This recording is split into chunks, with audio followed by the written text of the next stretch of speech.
Hello বন্ধুরা, আমরা ঘুরতে বেরিয়ে পড়েছি। আজকে সকালের অষ্টমীতে 4টের সময় বেরিয়েছি ঘুরতে। আমার বর, আমি, ছেলে 3জনে বেরিয়ে গেছি। ষষ্ঠী থেকে ঘোরা চালু হয়েছে আমাদের। ষষ্ঠী সপ্তমী ঘুরেছি, আর আজকে সকালবেলা অষ্টমীর দিন ভোর 4টের সময় বেরিয়েছি। দেখো বন্ধুরা, আমরা এখানে এসেছি তোমার ডানকুনিতে। ডানকুনি স্পোর্টিং ক্লাব, এই ক্লাবটার নাম। এই পুজোটা দারুণ হয় বন্ধুরা। এটা 2025 সালের, এই বছরের জেলার সেরা পুজো। এটা জেলার সেরা বলতে হুগলি জেলার সেরা পুজো। শুধু প্যান্ডেলটা না বন্ধুরা, পুরো মাঠটাকেই মানে খুব সৌন্দর্য করে তুলেছে, সাজিয়ে পুরো মাঠটাকে সাজিয়েছে। দেখো ডানকুনি স্পোর্টিং ক্লাব, ভেতরে যাচ্ছি। দেখো এক একটা কাজ এত সুন্দর, দারুণ। ঠাকুরটা মানে দারুণ করেছে, দারুণ,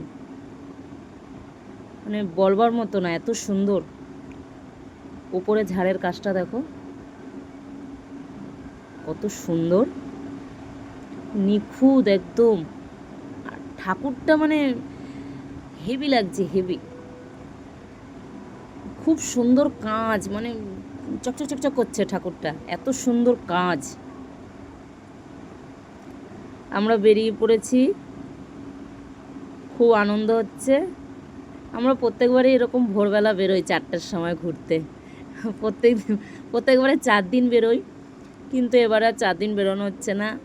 ষষ্ঠী সপ্তমী চলে গেল, এই অষ্টমীর দিন আজকে আমরা সকালবেলা বেরিয়েছি। কালকেও বেরোবো নবমীতে। ভোরবেলা না একটু বন্ধুরা ফাঁকা থাকে, তো বেশ মজা লাগে।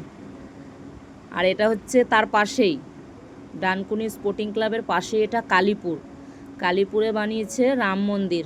দেখো বন্ধুরা, রাত্রে আসলে এটার আর কি সেটা বোঝা যেত, লাইটিং যে, মানে পুরো মন্দিরটাতে আর কি লাইটটা জ্বলতো। রাত্রেবেলা আসলে আর কি লুকটা বোঝা যেত মন্দিরের।